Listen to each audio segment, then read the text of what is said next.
सबसे पहले राष्ट्रपति रामनाथ कोविंद की बात करेंगे, जो आज लखनऊ और संगम नगरी इलाहाबाद के दौरे पर आ रहे हैं।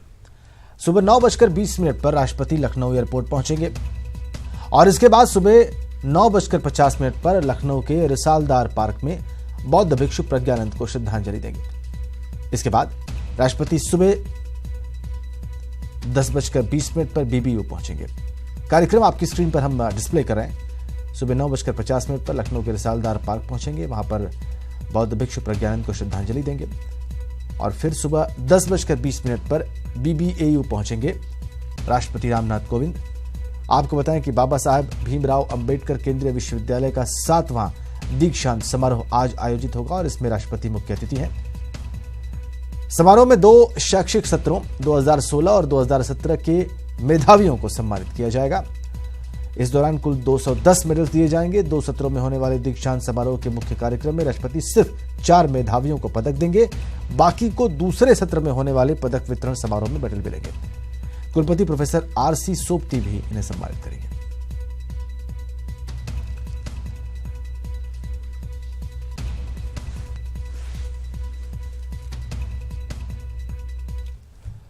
तो राष्ट्रपति बनने के बाद पहली बार 2 दिन के दौरे पर तीर्थराज प्रयाग आ रहे राष्ट्रपति रामनाथ कोविंद 16 दिसंबर को गंगा यमुना और अदृश्य सरस्वती की त्रिवेणी भी जाएंगे।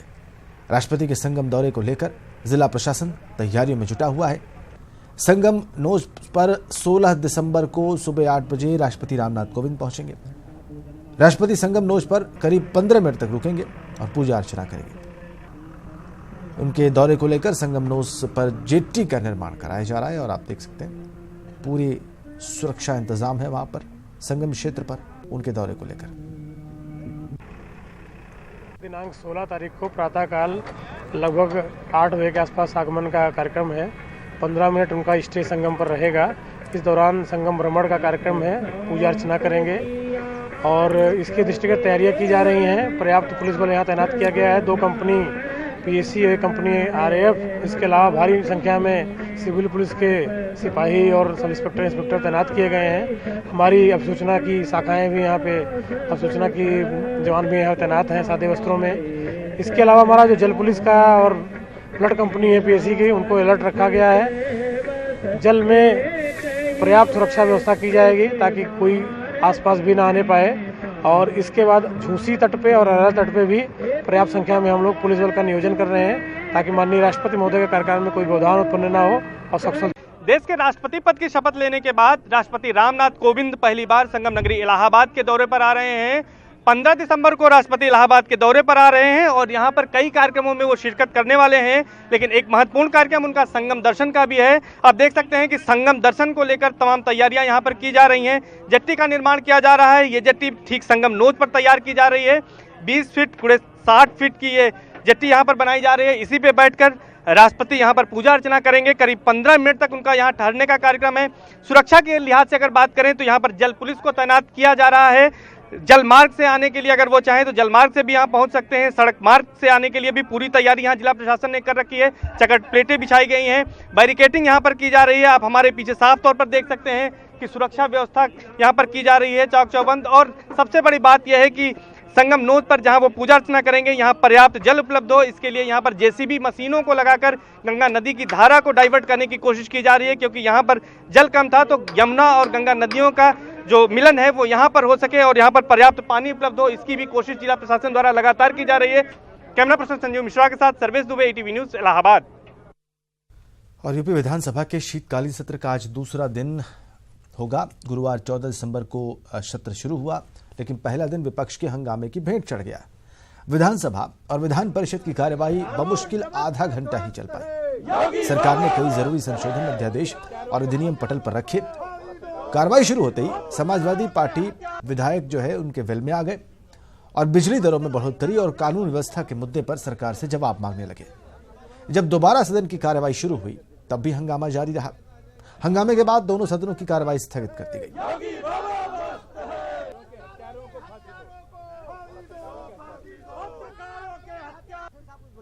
ये सरकार जन विरोधी है, किसान विरोधी है। सरकार के अड़ियल रवैये कारण विधानसभा में जो 2017 के चुनाव में जो वादा आम जनता से किया था उससे विपरीत जाकर आचरण करने का काम किया है। केंद्र में भी सरकार है, प्रदेश में भी सरकार है, वह किसानों के, नौजवानों के, व्यापारियों के, छात्रों के हित को ध्यान में रखते हुए बढ़े हुए बिजली को वापस लेने का काम करेगी। धरना प्रदर्शन उनका सदन में था, वो उन लोगों ने किया और अलोकतांत्रिक तरीके से वह काम किया, जबकि क्वेश्चन आवर के बाद भी वो अपनी बात कह सकते थे। सरकार उनके सभी सवालों का जवाब देने के लिए तैयार है। विद्युत की दरों का जहां तक सवाल है, उत्तर प्रदेश विद्युत नियामक आयोग ये फैसले लेता है। जनता के पैसे से जनता के मुद्दों को जनप्रतिनिधि सदन में उठाते हैं। चर्चा पर लाखों खर्चा होते हैं, लेकिन नतीजा शोर हंगामे के बाद सिफर। क्या मकसद सिर्फ हंगामा करना है या लोगों की समस्याओं का हल निकालना भी है? कैमरामैन सुधीर और एसके वर्मा के साथ ऋषभ मणि त्रिपाठी, ईटीवी न्यूज लखनऊ। बहुत बड़ा सवाल है जो भारत की विधायिका के सामने खड़ा है। क्या चर्चा होगी या हंगामा होगा? विधायिका की बात हो रही तो आपको बताएं कि आज से संसद का शीतकालीन सत्र भी शुरू हो रहा है। पहले दिन ही संसद के दोनों सदनों में हंगामे के आसार है। शीतकालीन सत्र में देरी और जीएसटी समेत कई मुद्दे गूंज सकते हैं। आपको यह भी बताएं कि यह शीतकालीन सत्र 5 जनवरी तक चलेगा। इसमें 14 बैठकें होंगी। शीतकालीन सत्र शुरू होने से पहले गुरुवार को लोकसभा स्पीकर सुमित्रा महाजन ने सभी राजनीतिक दलों के नेताओं के साथ बैठक की। इसमें उन्होंने सभी दलों के नेताओं से सदन को सुचारू रूप से चलाने को लेकर भी बात की। मोदी सरकार ने भी गुरुवार को सर्वदलीय बैठक बुलाई। इस बैठक में पीएम मोदी, गृहमंत्री राजनाथ सिंह और विपक्ष के तमाम नेता मौजूद रहे। बैठक में पीएम मोदी ने विपक्षी दलों से संसद सत्र को शांतिपूर्ण तरीके से चलाने का आग्रह किया, सहयोग मांगा। संसद के शीतकालीन सत्र में सरकार को घेरने की रणनीति पर चर्चा के लिए विपक्षी दलों ने भी गुरुवार को एक बैठक की। राज्यसभा में विपक्ष के नेता गुलाम नबी आजाद ने इस बैठक की अध्यक्षता की।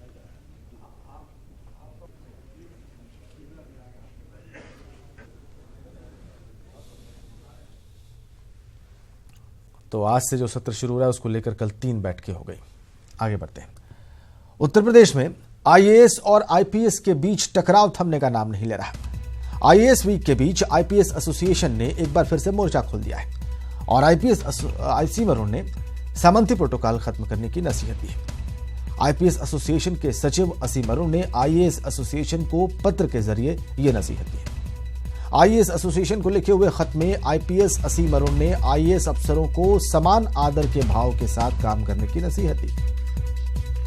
आईपीएस असीम अरुण पत्र में लिखते हैं कि आईएएस और आईपीएस सुचारू व्यवस्था के अहम अंग है और दोनों ओर से सामंती प्रोटोकॉल खत्म करने की मांग की है। इतना ही नहीं, आईपीएस असीम अरुण ने आईएएस अफसरों को समता, समावेश और आदर से काम करने का पाठ भी बढ़ा दिया।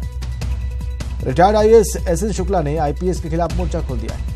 एसएन शुक्ला ने मुख्य सचिव राजीव कुमार को पत्र लिखकर कहा है कि क्राइम रिव्यू का अधिकार डीएम को दिया जाना उचित है और इस फैसले को वापस लेने की कोई जरूरत नहीं है।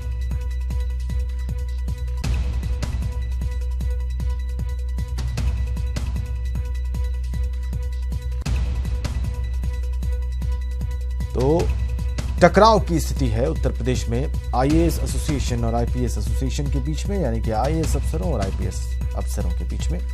हमने आपको बताया कि रिटायर्ड आईएएस एसएन शुक्ला ने आईपीएस के खिलाफ मोर्चा खोला। एसएन शुक्ला ने मुख्य सचिव राजीव कुमार को पत्र लिखा और यह कहा कि क्राइम रिव्यू का अधिकार जिलाधिकारी को दिया जाना बिल्कुल उचित है और इस फैसले को वापस लेने की कोई जरूरत नहीं है। संतोष शर्मा हमारे सहयोगी फोन लाइन पर है। संतोष, लगातार हमें अपराध की वारदातों पर और उसके बाद पुलिस के एक्शन पर रिपोर्ट करते रहे हैं। पुलिस सिस्टम को बहुत अच्छे से समझते हैं। संतोष, ये सारा मामला शुरू हुआ और उसके बाद से बजाय दबने के ये बढ़ता जा रहा है। अब कुछ नए पत्र आ गए हैं असीम अरुण के, रिटायर्ड आईएएस के। ये कहां तक जा सकता है और आज इसमें क्या प्रगति हो सकती है? देखिए, आईपीएस एसोसिएशन की तरफ से इस बार कहा जाए कि दार्शनिक बम फोड़ा गया है। आईपीएस एसोसिएशन के सेक्रेटरी असीम अरुण है, उनके द्वारा जो पत्र लिखा गया बेहद अहम है। उस पत्र में साफ तौर पर लिखा गया कि कौन बाय बैठा, किसकी गाड़ी पहले निकली, फोन पर पहले कौन आया, मीटिंग के दौरान छोटी कुर्सी पर कौन बैठा, ये तमाम ऐसी बातें हैं जिसको लेकर के आईएएस और आईपीएस के बीच में टकराव होता रहा है। और असीम अरुण ने इस पत्र के जरिए आईएएस वीक चल रहा है राजेंद्र, उत्तर प्रदेश में आईएएस वीक चल रहा है। कल ही मुख्यमंत्री योगी आदित्यनाथ ने इसका उद्घाटन के दौरान भी आईएएस अफसरों को नसीहत दी थी कि सामंजस्य बना करके काम करें। इसके बीच में आईपीएस एसोसिएशन में जो दार्शनिक बम फोड़ा है, जिसमें साफ तौर पर लिखा गया है कि समानता के और आदर के भाव के साथ काम किया जाए, यानी कि आईपीएस अफसरों को दोयम दर्जे का अफसर न समझा जाए। और जाहिर सी बात है कि यूपीएससी की जिस परीक्षा को पास करके एक अफसर आईएएस बनता है तो दूसरा अफसर आईपीएस बनता है। तो तमाम ऐसे आईपीएस अफसर होते हैं जो अपनी स्वेच्छा से खाकी की सेवा में आते हैं अच्छे नंबर पाने के बावजूद। तो ये जो भाव है ये खत्म करना होगा, इसी बात की नसीहत दी गई है सचिव आईपीएस एसोसिएशन के असीम अरुण के द्वारा। तो कहा जाए कि आईएएस और आईपीएस के बीच में जो टकराव की स्थिति है वो थमने का नाम नहीं ले रही, लगातार एक दूसरे के ऊपर हमले हो रहे हैं। इस बार दार्शनिक बम फोड़ा गया, दार्शनिक लेटर बम फोड़ा गया है आईपीएस एसोसिएशन की तरफ से कि समानता और आदर के भाव के साथ काम करें आईएएस अफसर, और उसके साथ ही सामंजस्य बना रहेगा। जी संतोष, असीम अरुण बहुत सीनियर अफसर हैं और उनके पास बड़े प्रभार रहे हैं।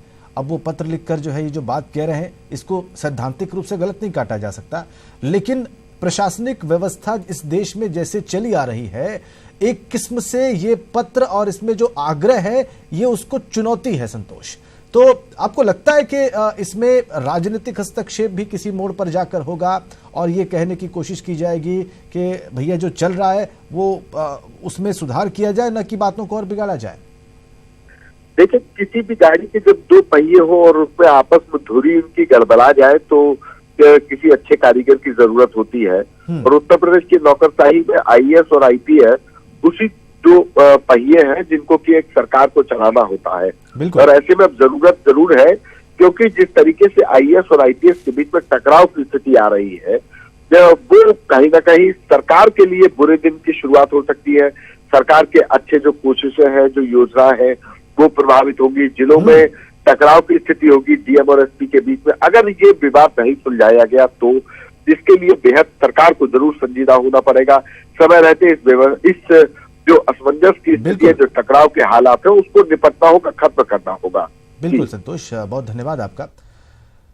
तो ये जो टकराव है ये बढ़ता दिखाई दे रहा है और आवश्यकता इस बात की कि इसमें इसको शांत किया जाए और व्यवस्थाओं को सुचारू रूप से चलाने के लिए सामंजस्य पैदा हो, और इसमें शीर्ष राजनीतिक नेतृत्व का हस्तक्षेप ऐसा लगता है कि अनिवार्य होता जा रहा है।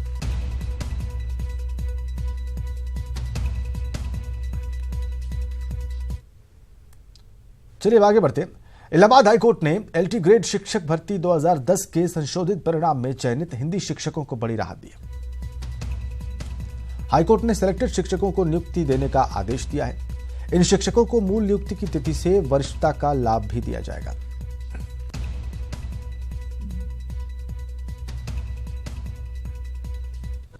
इंटरव्यू हो चुके थे, इंटरव्यू के बाद उनकी ज्वाइनिंग बाकी थी, लेकिन माननीय उच्च न्यायालय में जो पहले के अभ्यर्थी थे वो आए और यहाँ पे स्टे हो गया। मामला स्टे पे चलता रहा और प्रॉपर लैक ऑफ हियरिंग की वजह से अभी तक उसमें मुकदमे में डिटर्मिनेशन नहीं हो पा रहा था। फिर माननीय उच्च न्यायालय ने इस पे बृहद रूप से उस पर बहस हुई और सुनवाई किया।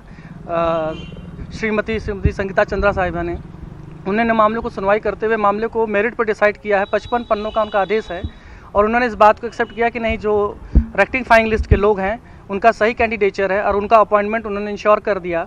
और उसके साथ साथ उन्होंने अभी आदेश पारित किया कि उनको पिछले जब से डेट ऑफ एडवर्टीजमेंट के डेट ऑफ के हिसाब से जब से पहले के लोगों की ज्वाइनिंग थी उसी डेट ऑफ ज्वाइनिंग से सबकी सीनियरिटी रिकॉर्ड करी जाएगी।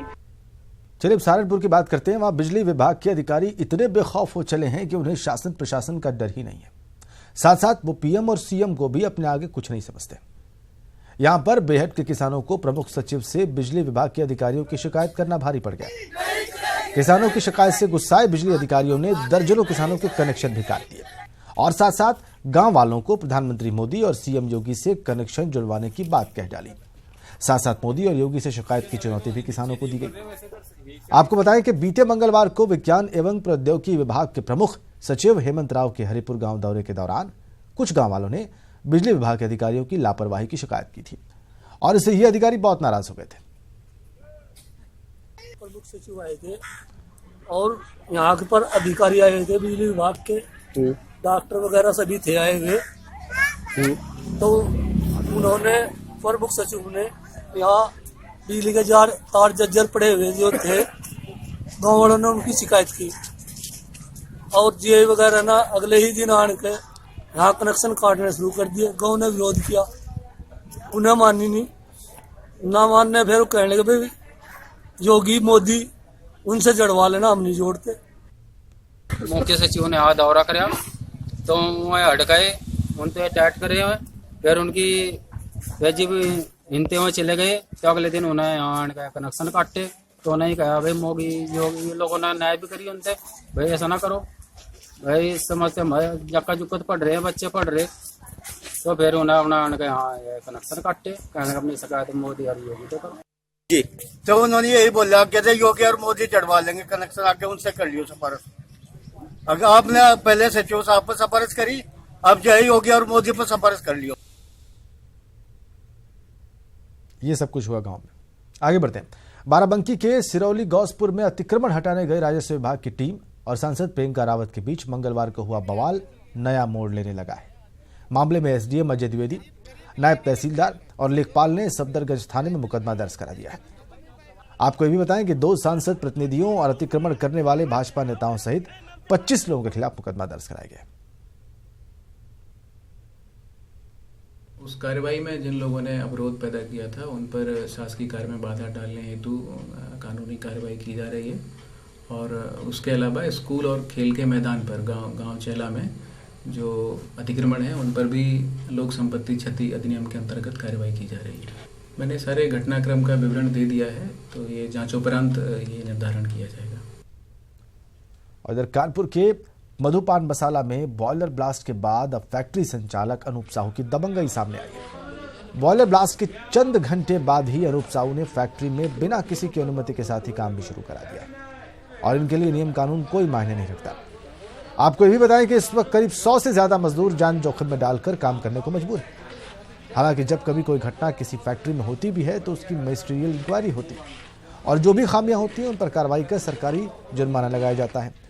पर यहाँ उल्टी गंगा बह रही है और सवाल ये उठता है कि अगर ऐसे में कोई और बड़ी घटना हो जाए तो इसका जिम्मेदार कौन होगा। मसाला फैक्ट्री में बॉयलर को फटे अभी कुछ घंटे भी नहीं बीते थे, उसके बाद यहाँ फिर से एक बार काम शुरू हो चुका है। आप देख सकते हैं कि समय फैक्ट्री को जो दीवार है वो एक तरफ से पूरी दीवार नीचे आ चुकी है। आप अंदाजा लगा सकते हैं कि कितना भयावह होगा ये ब्लास्ट। इस ब्लास्ट में 2 लोग जख्मी भी हो गए हैं और यहाँ के जो फैक्ट्री मालिक हैं वो इस कदर दबंग है कि उन्होंने किसी तरीके के मानकों को नहीं माना। कोई नियम इनके लिए, सारे नियमों को ताक पे रखते हुए ना तो इनकी कोई जांच हुई, ना ही इस मामले में कोई कार्रवाई की बात सामने आई और एक बार फिर से फैक्ट्री चालू हो गई और यहाँ पर कम से कम अभी तक 100 मजदूर अंदर काम करने को मजबूर है और 2 वक्त की रोटी के लिए वे अपनी जान को जोखिम में डाल रहे हैं। अब देखना यह होगा इस मामले में प्रशासन कब कार्रवाई करता है। Saurabh Mishra, ETV news, Kanpur. इधर गाजियाबाद के वैशाली सेक्टर में पुलिस और बदमाशों के बीच एनकाउंटर हो गया। पुलिस और बदमाशों के बीच हुई गोलीबारी में एक बदमाश और पुलिस का एक जवान जख्मी हो गया। जानकारी के मुताबिक ये बदमाश एक कार का शीशा तोड़कर उसमें रखा सामान चुराकर भाग रहे थे। उनका पीछा पुलिस ने करना शुरू किया और बदमाशों ने पुलिस पर गोली चला दी। इसमें एक जवान जख्मी हो गया। पुलिस ने भी जवाबी कार्रवाई की। इसमें वेंकटेश्वर नाम के बदमाश को भी गोली लगी, जबकि उसका साथी फरार होने में कामयाब हो गया। पुलिस ने वेंकटेश्वर को घायल जवान के साथ हॉस्पिटल में भर्ती करा दिया है और अगर पुलिस की माने तो पकड़े गए बदमाश की उन्हें लंबे अरसे से तलाश थी। चौकी इंचार्ज वैशाली गश्त कर रहे थे तो वहीं पर दो लोग मोटरसाइकिल सवार वहां पर आए और एक गाड़ी, उससे उन्होंने गाड़ी का शीशा, एक गुलेल से और कुछ बॉल बेयरिंग्स है उसके सारे उन्होंने तोड़कर लैपटॉप चुरा कर भाग रहे थे। पुलिसकर्मियों द्वारा उनका पीछा किया तो उन्होंने, पुलिसकर्मी एक हमारा कांस्टेबल है घायल हो गया, उसको गोली लग गई है और जो बदमाश है इसको भी जवाबी फायरिंग में गोली लगी, इसको हमने गिरफ्तार कर लिया और मैक्स हॉस्पिटल में इसको भर्ती करा दिया गया था और अभी इसको और बेटर केयर के लिए जीटीबी दिल्ली में। इधर दिल्ली के मैक्स और गुरुग्राम के फोर्टिस हॉस्पिटल की लापरवाही के बाद भी प्राइवेट हॉस्पिटल्स की मनमानी कम नहीं हो रही। ताजा मामला नोएडा का है। वहां के सेक्टर 62 स्थित फोर्टिस हॉस्पिटल ने 4 घंटे भर्ती महिला मरीज के परिजनों को 1 लाख रुपए से ज्यादा का बिल थमा दिया। परिजनों का आरोप है कि इलाज के नाम पर उनकी बेटी को आईसीयू में भर्ती कर लिया गया और 4 घंटे बाद मरीज की मौत की खबर के साथ ही 1 लाख रुपए से ज्यादा का बिल थमा दिया गया। मृतका के परिजनों ने फोर्टिस हॉस्पिटल के खिलाफ इलाज में लापरवाही और ज्यादा बिल वसूलने का मामला दर्ज कराया है। पूरे मामले पर चीफ मेडिकल ऑफिसर ने डॉक्टर्स की कमेटी बनाकर जांच की बात कही है।